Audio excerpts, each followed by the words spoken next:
Hello students, स्वागत है आप सभी का हमारे YouTube channel Rupam Arya education for you पर। बच्चों, आज हम लोग क्लास 12th के last poem you can say aunt Jennifer's tigers का स्टडी करेंगे। और इस पोएम को एड्रिन रिच लिखा है। यह एक फीमेल राइटर हैं जिसे आप पोएटिस कह सकते हैं। ये कवियत्री हैं। ओके, इन्होंने इसको लिखा है।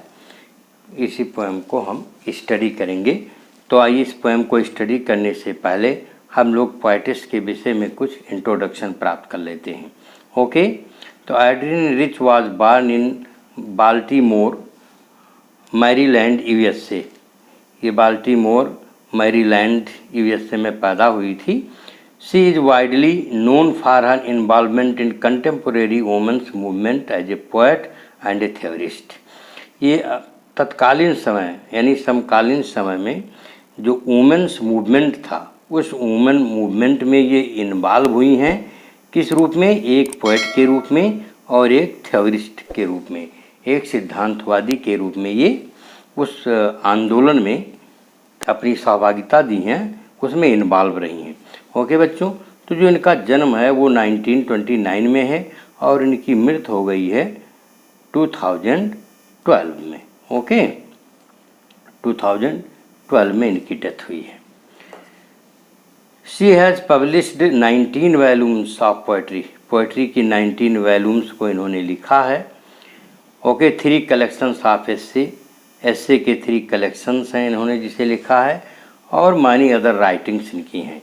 ये strong resistance to racism, racism कहते हैं जहाँ पर लिंग और जाति के आधार पर भेदभाव होता है। तो लिंग और जाति के आधार पर भेदभाव का इन्होंने स्ट्रांगली रेसिस्ट किया, उसका प्रतिरोध किया। And militarism echoes through her work, इनके सारे वर्क में, इनके सभी कृतियों में स्ट्रांग रेसिस्टेंस टू रेसिज्म और मिलिट्रिज्म का मतलब वीरता, सैन्य शक्ति। ओके, इन सभी की प्रतिध्वनि गूंजती है। The poem Aunt Jennifer's Tigers addresses the constraints of married life, a woman experiences।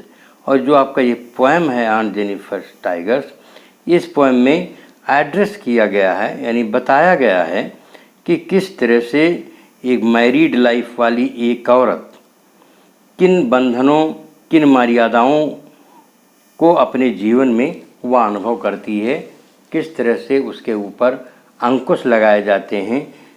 Okay, इन सभी का वर्णन पोएटिस ने इसमें किया है। ओके,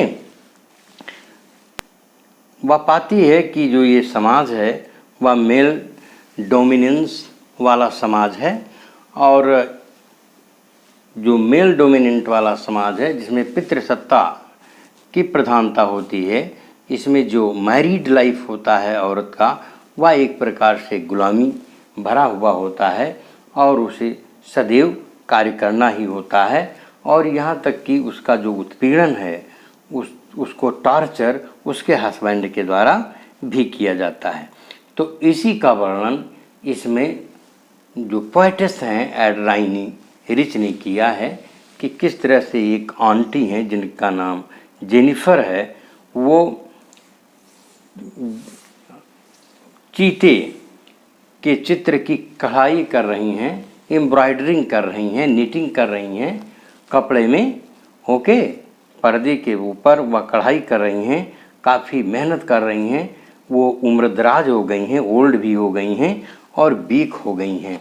ओके, और उनके ऊपर जो शादी के चिन्ह यानी प्रतीक हैं, चाहे अंगूठी, जो रिंग उनको पहनाई गई वह भी इसी गुलामी का प्रतीक है, चाहे नेकलेस हो या अन्य और ऐसी चीज़ें जो उनको गुलाम बनाती हैं, उसी गुलामी के बंधन व जंजीरों में वह जकड़ी हुई हैं। ओके, तो किस तरह से उनका एक लाइफ घुटन भरा और सदैव कार्य में बिजी रहना, यानी जैसे आज़ादी उनको ना हो, अपने मन का, अपनी स्वतंत्र भाव से वह न कुछ कर सकती हैं। ओके, तो इस प्रकार से उनकी संपूर्ण जीवन जो है वह एक प्रकार से गुलामी का, टार्चर का भरा हुआ होता है। उसी का वर्णन पोएट्स ने इसमें किया है। आंट जेनिफर्स टाइगर्स प्रेंस ए क्रॉस स्क्रीन। इस बच्चों यहाँ प्रेंस का मतलब होता है पैरों पर उछलना कूदना, पिछले पैरों पर उछलना। ओके। और स्क्रीन, स्क्रीन कहते हैं बच्चों पर्दा, ठीक, पर्दे पर।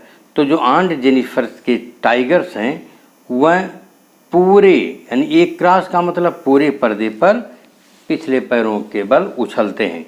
यानी जो आंटी हैं उन्होंने स्क्रीन पर, स्क्रीन का मतलब बच्चों जो पर्दा है, जो कपड़ा है, कॉटन है या कोई कपड़ा है जिस पर वो चीते का चित्र कढ़ाई करती हैं, बनाती हैं, तो वो ऐसे बनाती हैं कि जैसे मानो वो चीते उसमें उछल रहे हों। Bright topaz denizens of a world of green. Bright का मतलब चमकीले, टोपाज, टोपाज कहते हैं बच्चों एक प्रकार से बहुत ही कीमती गेम होता है जिसको हम पुखराज कहते हैं। ये आपका भूरे कलर का यानी कई कलर का होता है। तो चूँकि वो चीते बनाती हैं तो चीते के कलर का जो पुखराज है उसी की बात की गई है, यानी यू कैन से गोल्डन कलर की या भूरे कलर की। ओके। डेनिजेंस, डेनिजेंस कहते हैं बच्चों इनहैबिटेंट्स। ओके। इनहैबिटेंट्स का मतलब वासी या निवासी। Of a world of green यानी हरे संसार के, यानी हरा भरा संसार, यानी ग्रीन संसार। हरे भरे संसार किसको कहा जाता है? फॉरेस्ट को कहा जाता है। ओके बच्चों। तो हरे भरे संसार यानी जो वाल है या जो सरफेस है जिस पर आंट इस चित्र को बना रही हैं वह हरा भरा है और उस हरे भरे जो सरफेस है उसी पर आंट चीते का जो भूरे कलर का होता है उसका चित्र बनाती हैं। ओके। वह टाइगर आपका क्या है? इसी ग्रीन क्षेत्र का, ग्रीन वर्ल्ड का, फॉरेस्ट का वासी होता है। नेक्स्ट चलते हैं। They do not fear the man beneath the tree, they pace in sleek chivalric certainty. कहते हैं they do not fear the man, और वह चीते जो उसमें बनाए गए हैं वह मनुष्य से डरते नहीं हैं जो कि पेड़ के नीचे बैठे हैं। इसका मतलब बच्चों उसमें एक आंटी जी ने जो सरफेस बना के रखा है उसमें एक पेड़ भी है कोई। ओके। और उसी पेड़ के नीचे उन्होंने उस टाइगर का चित्र बना करके रखा है। तो वो चीते डरते नहीं क्योंकि चीते वहाँ तो निर्जीव हैं तो उनको डरने की कोई ज़रूरत नहीं है।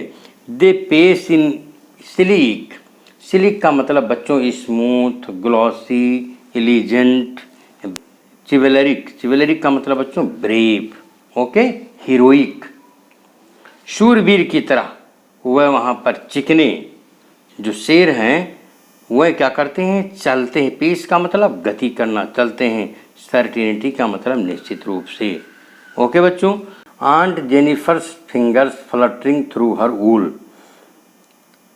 ओके। आंट जेनिफर जो हैं उनका फिंगर, फिंगर्स माने उनकी उंगलियां फ्लटर करती हैं। फ्लटर का मतलब कांपना, कंपन होता है उनकी उंगलियों में। थ्रू हर वूल, वूल कहते हैं बच्चों यानी उनके हाथ में वूल है। Find even the ivory needle hard to pull. Okay. और उसमें जो नीडल है, नीडल का मतलब बच्चों सुई है, उस सुई को खींचने में आंटी का हाथ कांपता है। और वो सुई किसका है? इबोरी, इबोरी कहते हैं हाथी के दांत का बना हुआ। तो हाथी के दांत के बने हुए सुई को खींचने में आंटी की उंगलियां और हाथ कांपते हैं। Okay. The massive beat of uncle's wedding band. देखिए बच्चों बहुत ही इम्पॉर्टेंट वर्ड है। मैसिव वेट का मतलब भारी भरकम, वेट बर्डन वजन। यहाँ मैसिव वेट का मतलब होता है बहुत बड़ी जिम्मेदारी। अंकल्स वेडिंग बैंड, अंकल ने शादी के समय, वेडिंग बैंड का मतलब शादी के समय जो कड़ा पहनाया था, बैंड का मतलब कड़ा। शादी के समय आंटी को जो अंकल ने कड़ा पहनाया था वो कड़ा बहुत ही मैसिव वेट वाला यानी बहुत ही भारी वेट वाला आंटी जी को प्रतीत होता है। यानी आंटी ओल्ड हो चुकी हैं, ठंड उनको लगती है और उनकी कमजोरी की वजह से उनको अंकल के द्वारा शादी में पहना गया कड़ा भी भारी लगता है। Sits heavily upon aunt's Jennifer hands, यानी जो कड़ा आंट जेनिफर के हैंड में पहना हुआ है, पड़ा हुआ है, वह भारी और वजन लगता है।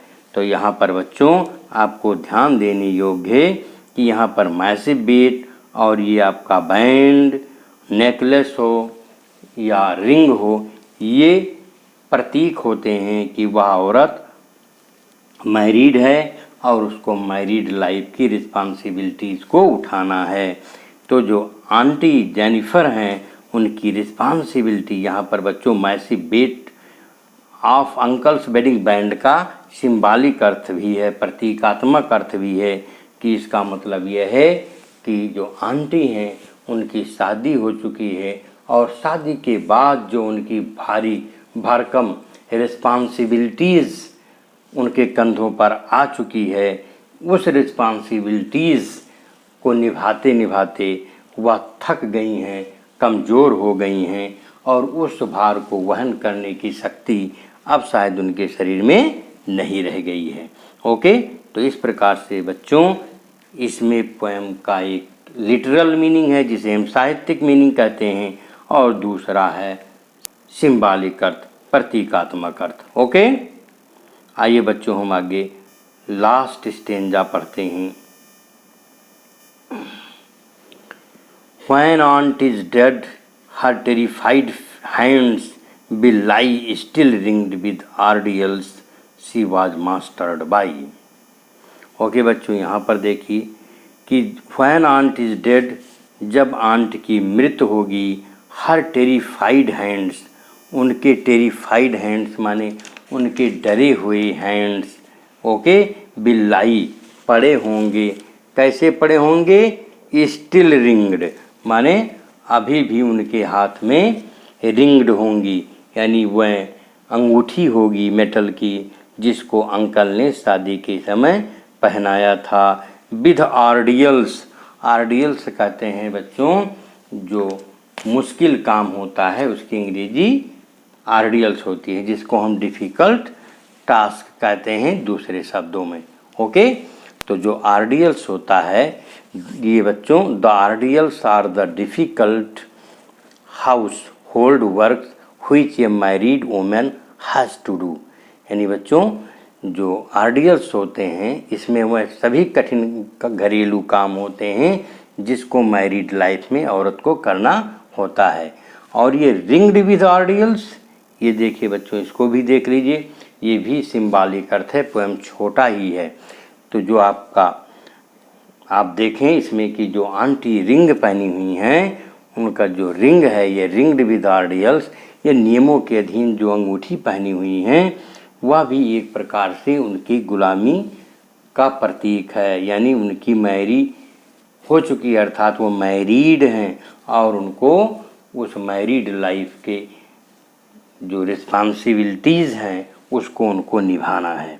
ओके, तो वह उस रिस्पॉन्सिबिलिटी को निभाते निभाते ये बहुत थक चुकी हैं, कमज़ोर हो चुकी हैं और कहता है पोएट कहती है कि जब वह मरेंगी तब भी उनके जो हैंड्स होंगे वह टेरिफाइड होंगे, डरे हुए होंगे।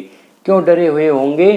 क्योंकि वह रिस्पॉन्सिबिलिटी को अपने हाथों से ही निभाती हैं और कहीं उनके ऊपर डांट न पड़े, उनका इवन हस्बैंड भी उनको कहीं टार्चर न करे, इसलिए वह अपनी जो भी कैपेबिलिटी है उस कैपेबिलिटी से वह अपने उस काम को करती हैं। ऐसे में उनके डरे हुए हैंड्स काम कर रहे हैं और वह वो काम करती हैं जिसमें वह मास्टर हो चुके हैं, यानी निपुण हो चुकी हैं। ओके बच्चों, तो यहाँ पर रिंग्ड विद आर्डियल्स का मतलब होता है बच्चों नियमों के अधीन पहनी हुई अंगूठी।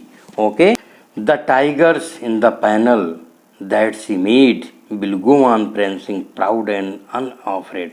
यहाँ पर देखिए बच्चों कि जो सरफेस है, पैनल है जिस पर वह उन टाइगर्स को बना रही हैं सुई और धागे से, वह टाइगर बनाती हैं। देखिए बच्चों यहाँ पर किस तरह विरोधाभासी सेंस है कि यहाँ पर आंटी चहर दीवारी के अंदर कैद होकर डरी हुई सारी हाउस होल्ड की रिस्पॉन्सिबिलिटीज़ को निभा रही हैं, जब और बनाती हैं वो किस चीज़ को, टाइगर्स को, जो कि निडर है, डरता नहीं, वीरता का प्रतीक है, और एक तरफ अपना डरी हुई ओके और गुलाम है, चहर दीवारी में कैद हैं, ओके डोमेस्टिक बन गई हैं। और वह चित्र जो बनाते हैं उस पर कढ़ाई जिस चित्र का करते हैं वह वाइल्ड लाइफ का है, वह स्वतंत्र और वीर है। ओके, तो हम देखते हैं कि जो प्रोटोगोनिस्ट आंट जेनिफर हैं उनका कैरेक्टर और दूसरी तरफ जो टाइगर है, दोनों में कॉन्ट्रास्ट पाया जा रहा है। The tiger in the panel that she made will go on prancing proud and unafraid. वो टाइगर उछलता हुआ जाएगा, प्राउड से भरा होगा और निडर होगा। ओके, लेकिन यहाँ पर आंटी निडर नहीं है, यानी वह जो पारिवारिक जिम्मेदारी है, शादी के बाद की जो रिस्पॉन्सिबिलिटीज़ हैं, जो कॉन्स्ट्रेंट्स हैं, जो मर्यादाएं हैं, सीमाएं हैं, उसी को निभाते निभाते कमज़ोर हो गई हैं, ओल्ड हो गई हैं। ओके, तो आई होप बच्चों आपको कोई पोएम समझ में आ गया होगा।